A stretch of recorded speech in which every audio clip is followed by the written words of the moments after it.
Hello সবাইকে, আমি Joyita Japan থেকে। আজ শনিবার, এখন সকাল বাজে 5:30। আজ সকাল সকালই ঘুম থেকে ওঠা হয়েছে। ঘুম থেকে উঠেই দেখি বাইরে কিন্তু ভালো বৃষ্টি হচ্ছে, আর বেশ ঠান্ডা ঠান্ডা একটা ওয়েদার ছিল। বাইরে পরিবেশটা দেখতে বেশ ভালো লাগছিল। যাই হোক, এদিকে আজকে সকাল সকাল ওঠার অবশ্যই কিছু কারণ আছে, যেহেতু এই কটা দিন খুবই লেট করে ঘুম থেকে ওঠা হয়েছে। আর আজ আমি সকাল সকাল উঠেছি, কারণ বাড়িতে কিছু গেস্ট আসার কথা ছিল। তো আমি ঘুম থেকে উঠে ফ্রেশ হয়েছি, ফ্রেশ হয়ে এদিকে সবজি টবজি কেটে নিয়েছি। আর রান্না করার সময় তো ফোনে আমি এক হাত দিয়ে ভিডিও করতে আর রান্না করতে পারি না, তাই এদিকে কিন্তু আমি সব সবজি টবজি কেটে নিয়েছি, তারপরে তোমাদেরকে দেখাচ্ছিলাম।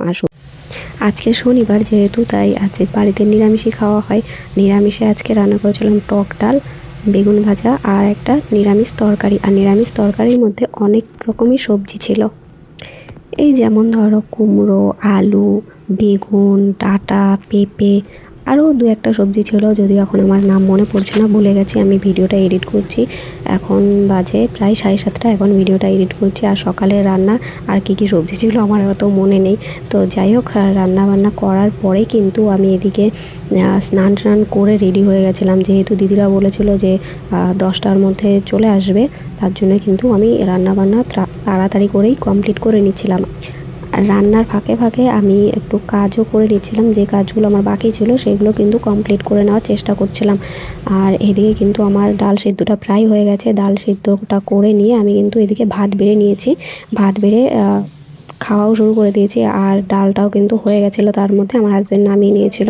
তো যাই হোক, এইদিকে কিন্তু আমি খেতে বসে পড়েছি, যেহেতু সকালবেলায় ঘুম থেকে উঠে রান্না বান্না করে যাচ্ছি, মুখে কিছু দেওয়ার সময়ই পাইনি। তাই রান্না বান্না কমপ্লিট করে আগে নিজে খেয়ে তারপরে কিন্তু চলে গেছিলাম স্নান করতে। আর আজ শ্যাম্পু করেছিলাম। চুলটা আজকে না পরিষ্কার করলেই হচ্ছিল না, এমনই বাজে অবস্থা হয়েছিল। মাঝে শরীরটা প্রচণ্ড খারাপ হয়ে গেছিলো, যার জন্য শুকাতে পারি না, একদমই পারিনি। তো যাই হোক, আমার মতো শ্যাম্পুটা করে নিয়েছি। আর শ্যাম্পু করার পরে এই যে অবশ্যই কিন্তু কমেন্টে জানাবে। এটা খুব বিরক্ত লাগে আমার। তো আজকে কোনো উপায় ছিল না, তার জন্যই আমি হেয়ার ড্রায়ার দিয়ে চুল শুকানোর চেষ্টা করেছি, যদিও আমি একদমই ভালো করে শুকাতে পারি না। যাই হোক, দিদিরা চলে এসেছিল, চুলটা হালকা একটু শুকিয়ে নিয়েছি। ড্রায়ার দিয়ে আগে চুলটা হালকা একটু ওরা চলে এসেছিল। তো যাই হোক, এদিকে তো হালকা করে চুলটা ভালো করে শুকিয়েছিলাম। তো শুকাতে না শুকাতে ওদিকে কিন্তু অনেকজন বেজে গেছে। তো দিদিরা চলে এসে রেডি করে তারপরে কিন্তু আমি চুলটা আবার কিন্তু আমি ভালো করে আবার চুলটা শুকিয়ে এদিকে রেডি হয়ে গেছি ঘুরতে যাওয়ার জন্য। আর আজকে আমরা গেছিলাম আজকে ইয়ন মলে। হ্যাঁ, ইয়ন মলে আজকে গেছিলাম। তো মলটা অনেকটা বড়, যারা জাপানে থাকো তারা তো কম বেশি জানোই মলটা কত বড়। তো আমরা আজকে সারাদিন ওই মলেই ঘুরেছি। তো মলে ঘুরে তাও শেষ করতে পারিনি, এত বড়ই মলটা। তো যাই হোক, আমরা টুকটাক যতটুকুনি পেরেছি ততটুকুনি কিন্তু ঘোরার চেষ্টা করেছি। অ্যাকচুয়ালি আমাদের কোনো ঘোরার প্ল্যানিং ছিলই না, মানে ঘুরতে যাবো এমন কোনো প্ল্যানিং ছিল না আগের থেকে। তাই কোথায় যাব ঘুরতে ঘুরতে চলে গেছিলাম ইয়ন মলে। তো ইয়ন মলে গিয়ে তো প্রথমে তো আমি আজ প্রথম যেহেতু গেছি ইয়ন মলে, তো গিয়ে তো আমি পুরোটাই অবাক। এত বড় মল, তার উপরে তো আবার এদিকে এত ভেতরে গেম খেলার জিনিসপত্র। তো এখানে তো অনেক রকমের গেম খেলার জিনিস ছিল। তো এদিকে কিন্তু আমি তো পারি না, তাই আমি দেখছিলাম। আর আজকে যারা আমাদের বাড়িতে বেড়াতে এসেছিলো তারা হলো আমার হাজব্যান্ডের বান্ধবী। তো একজন আমার হাজব্যান্ডের বান্ধবী, আর একজন হলো সেই বান্ধবীর বান্ধবী, দুজনই দিদি হয় সম্পর্কে। তো যাই হোক, আমি তাদের সঙ্গেই আজকে ঘুরতে গেছিলাম। আর এখানে গিয়ে এত আনন্দ করেছি ধারণার বাইরে। তো এখানে অনেক রকমই গেম খেলার ছিল। এদিকে খাওয়ার, মানে গেম খেলে খাবার পাবে, গেম খেলে পুতুল পাবে, অনেক রকমের ছিল। গেম খেলে জল পর্যন্ত পাওয়া যায়। তারপরে এদিকে দেখো পপকর্নের কোটো, মানে অনেক কিছুই পাওয়া যায়। কি নেই এই মলে! আমি প্রথম গেছি, তাই আমার কাছে হয়তো অবাক লাগছে, মানে অবাক করা একটা বিষয় এরকম একটা লাগছিল। তো যাই হোক, এখানে কিন্তু অনেক রকমের পুতুল ছিল। আর ওই যেই দিদি ছিল, জাপানিজ যেই দিদিটাও, ওই দিদি কিন্তু এখানে অনেকবার কিন্তু গেম খেলেছে। তোমরা আমার ভিডিওটা ভালো করে খেয়াল করবে, তাহলেই বুঝতে পারবে যে ওই দিদি কতবার গেম খেলেছে। এই গেমটা তো অনেকবারই খেলেছে। মানে এই বাক্সটা নেওয়ার অনেক ইচ্ছা ছিল, কিন্তু নিতে পারিনি। এই পুতুলটা আর কি নেওয়ার অনেক ইচ্ছা ছিল, কিন্তু হয়নি। আর এই দিদির এই সিনচ্যানের এই পুতুলটা বেশি পছন্দ হয়েছিল, তাই অনেকবারই নেওয়ার চেষ্টা করেছে। তোমরা একটু আমার ভিডিও ভালো করে খেয়াল করলে বুঝতে পারবে যে এটা কতবার খেলেছে ওই 100 ইয়েন দিয়ে। কিন্তু একবারও নিতে পারিনি। লাস্টে তো পাশে যেই ছোট ছোট পুতুল ছিল সেটা নেওয়ারও অনেকবার চেষ্টা করেছে, সেটাও নিতে পারিনি।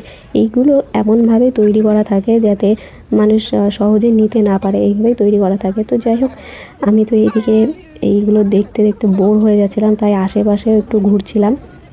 আশেপাশে ঘুরে ঘুরে দেখছিলাম আর কি কি গেম আছে না আছে। তো যাই হোক, আশেপাশে ঘুরে এসে দেখি দিদির কাছে কয়েন শেষ হয়ে গেছিলো। মানে এখানে 100 ইয়েন কয়েন হয়, তো কয়েন দিয়েই খেলতে হয়। তো কয়েন শেষ হয়ে গেছে, তাই 1000 টাকা ভাঙিয়ে আবার 100 টাকা কয়েন এরকম বের করেছে। ওই দেখো, কাপের মধ্যে সব 100 টাকার কয়েন আছে। তো সেটা দিয়ে আবার খেলেছে, প্রায় 1000 দুয়েক মতো শুধু গেমই খেলেছে, কিন্তু তবুও নিতে পারিনি। আমার তো মনে হয় সেই টাকা দিয়ে এই পুতুল হামেশাই কেনা যেত, যেই টাকা দিয়ে আজকে গেম খেলেছে দিদি। তো যাই হোক, কিছু করার নেই, মানুষের ওই যে বলে না যে শখ, তো ওইটাই আর কি। দিদির একটা ইচ্ছে ছিল বা শখ ছিল এইভাবে গেম খেলে এই জিনিসটা নেবে, কিন্তু অবশেষে পাইনি, তো কিছু করার নেই। তারপরে তো এই পুতুলগুলো নেওয়ারও অনেকবার চেষ্টা করেছে, পুতুলগুলো নিতে পারেনি। প্রথমে ওই পাশের পুতুলগুলো নেওয়ার চেষ্টা করেছে, ওখানেও পারেনি। তারপরে পাশের এটাতে এসে ভেবেছে পারবে, তো এটাতেও পারেনি।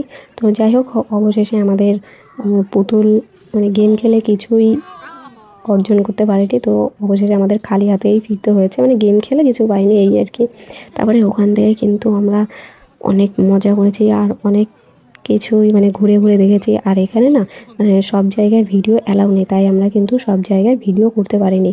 যেহেতু এখানে কিছু নিয়ম আছে, নিয়ম মেনে তো আমাদেরকে চলতেই হবে, স্বাভাবিক। তো আমি যদি নিয়মের বাইরে যাই তো সমস্যা তো আমারই হবে। তার জন্য আমি কিন্তু ওখানে তেমন খুব একটা ভিডিও করিনি। যেখানে ভিডিও আমি করতে পেরেছি সেইগুলোই তোমাদের সঙ্গে শেয়ার করার চেষ্টা করেছি। তো যাই হোক, গেম সেন্টার থেকে তো খালি হাতে বেরিয়ে চলে এসেছি। আসার পরে এদিকে কিছু কানের দেখছিলাম, কসমেটিক্স, আর এদিকে কিছু ক্লিপ ছিল। এই ক্লিপগুলো তো ইন্ডিয়াতে 30 টাকায় পাওয়া যায়, সেখানে এই 3টে ক্লিপের দাম ছিল 1490 ইয়েন, যেখানে ইন্ডিয়ান টাকা প্রায় 750-800 সামথিং হবে।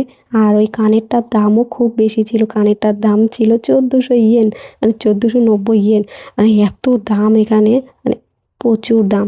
তো যাই হোক, আমরা তো ওইদিকে ঘুরে টুরে এদিকে বাড়ি চলে এসেছি। তো বাড়ি আসতে আসতে প্রায়ই বেজে গেছিলো 4:30, আর খাওয়া দাওয়া করছিলাম তখন বাজে 5টা বাজে, তখন খাওয়া দাওয়া করছিলাম। তো যাই হোক, এইদিকে কিন্তু আমি ওখান থেকে বাজার করে নিয়ে এসেছিলাম ভুট্টা, কলা, আর ছিল এদিকে আলু।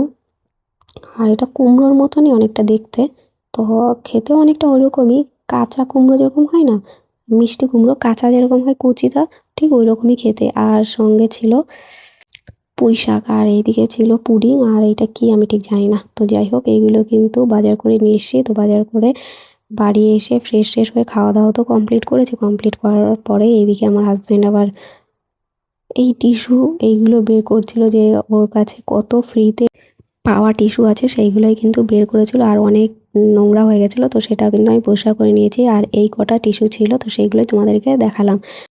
ভিডিওটা আর বেশি বড় করব না, তো চলো টাটা। সবার সঙ্গে আবার নেক্সট কোনো ভিডিওতে দেখা হবে, ততক্ষণ সবাই সুস্থ থেকো, ভালো থেকো।